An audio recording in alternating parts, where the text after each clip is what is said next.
Hey, how you doing everyone? If you've joined me before, thanks for coming back. If this is your first time here, my name is Tony and this is Hot Pilot. Well, it's a new year, and with every new year, there's a first flight. In this episode, I'm going to focus more on what's going on inside the cockpit. We're going to take off, fly around for a short while, and then come back in. And I'll explain exactly what I do in my process of flying the Lancair aircraft. All this in hopes to share with you information if you're interested in flying in general or just my specific type of airplane.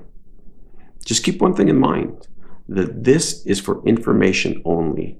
These are things that I do when I fly my plane, or at least try to do, and should not be used for educational purposes. So now that I've said that, let's get to it.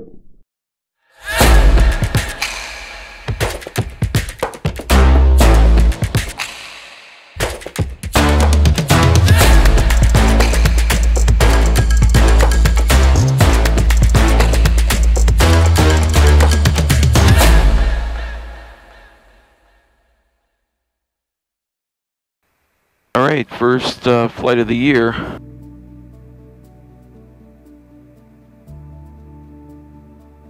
Master switches on, avionics are on, radios are set. Everything in aviation is a checklist and done that way so we don't forget the important things. In my world, that checklist is on my iPad within the ForeFlight application. I also have the same checklist created in my EFIS, but don't use it since I started working with ForeFlight. Both the EFIS and ForeFlight lists are based on the Lancair Pilot Operating Handbook, but modified to my specific airplane build. Given that these are amateur-built airplanes and everyone builds their plane a little differently, the standard checklist does not satisfy all builder variation possibilities. Boost pump is on, transfer is on, elevator trim set for takeoff. Flaps. Because this usually falls out of the view from the camera, let's have a quick look at the control stick. The aileron and trim are on the same top hat switch. Left or right on the switch trims the plane in the associated direction. Pulling back on the switch will give us a nose up adjustment, while pushing forward on the switch will give us a nose down adjustment. The flap switch is right next to the trim switch and is activated by pulling and holding down until the desired flap setting is achieved. There is no electrical flap indicator in the cockpit. The only indicators are visual lines on the flaps themselves. We'll dig into these in a follow-up video. Just as a reminder, if you're not already subscribed, don't forget to do so, and hit the bell so that you can be notified the next time a video is released. So we close up the control stick with the push to talk switch, which is the trigger just at the front of the grip. And just recently, I've also added an on-off quick release switch for the autopilot, which sits just below the thumb area.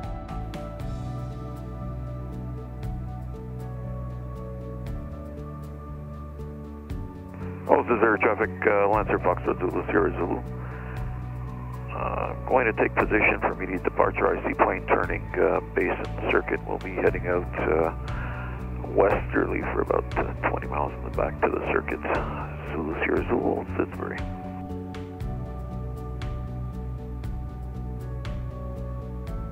And this is X-ray rescue back at the circuit of Fidsbury. We'll just extend out, give you some time.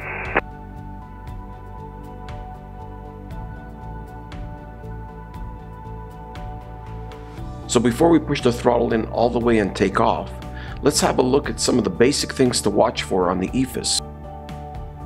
While flying, one must monitor all available instruments, but for this explanation, let's focus on three specific ones. The airspeed indicator, which tells us how fast we're going, the altimeter, so we know how high we are, and the vertical speed indicator, so we know how many feet per minute we are climbing or descending. In my plane, however, the instruments are all digital and in one single enclosure. The equivalent for these instruments on my EFIS are as follows. Zulu, Sierra Zulu, rolling 28.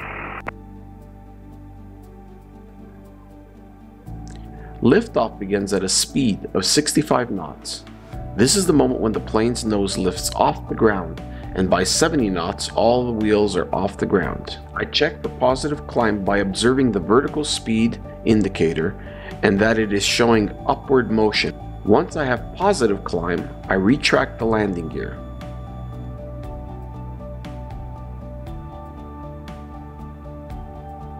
Once I have attained an altitude of at least 300 feet above the runway height, I retract my flaps.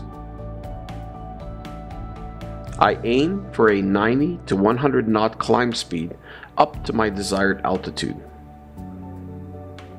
Once I'm at my desired altitude, I reduce the power to a cruise setting. Usually, this is about 75% of the engine's full power capability. So we're gonna have to be careful coming in because it's pretty icy. I did an inspection on the field before taking off and it didn't look as bad as it does now. So we'll be coming in hopefully under really good control and avoid slipping and sliding all over the place.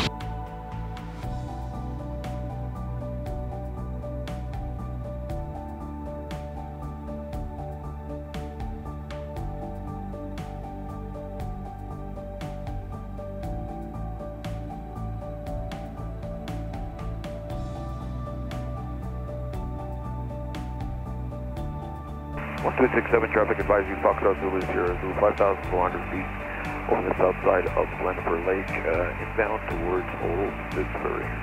ETA to the field, 8 minutes. Zulu Sierra Zulu. After flying around for a bit, it's time to head back to our home airport.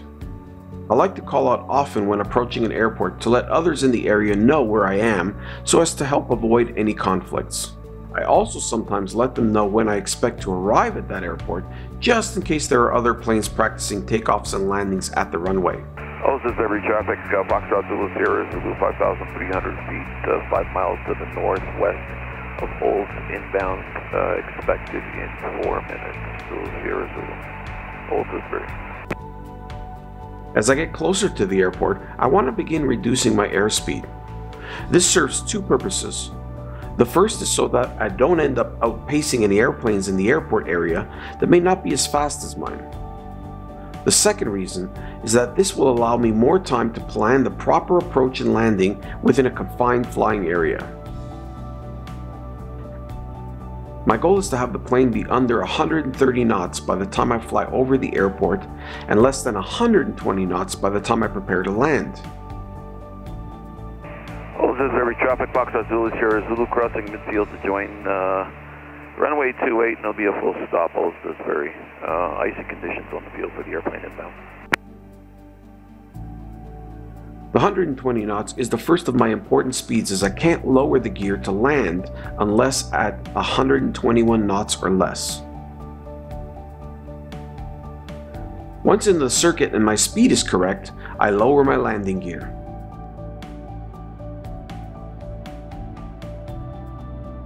The next important speed is 110 knots. Below this speed is when I lower the flaps, although I usually only lower the flaps when I get to about 100 knots. Okay, gear down, mixture rich. Transfer pump off. We've got 3 green. Old Fitzbury Zulu Sierra Zulu, left base 28, full stop, Old Fitzbury. Old Fitzbury Zulu Sierra Zulu, final 28, Old Fitzbury. As I prepare for landing, my desired approach speed is 83 knots. Depending on the wind and other atmospheric conditions, that speed may be higher.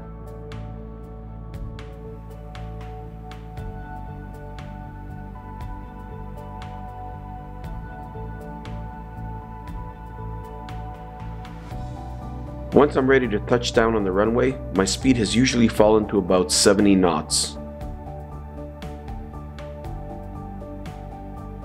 Once on the ground, if the runway length allows for it, I let the plane slow to 60 knots before beginning to apply brakes. This is why I usually have what's called a long landing roll. As a personal rule, I don't land this plane on a runway less than 3,000 feet. I can, and I have landed on shorter runways, but unless I'm not carrying passengers, I choose to stay on longer runways. It's very Zulu Sierra Zulu, backtracking 28.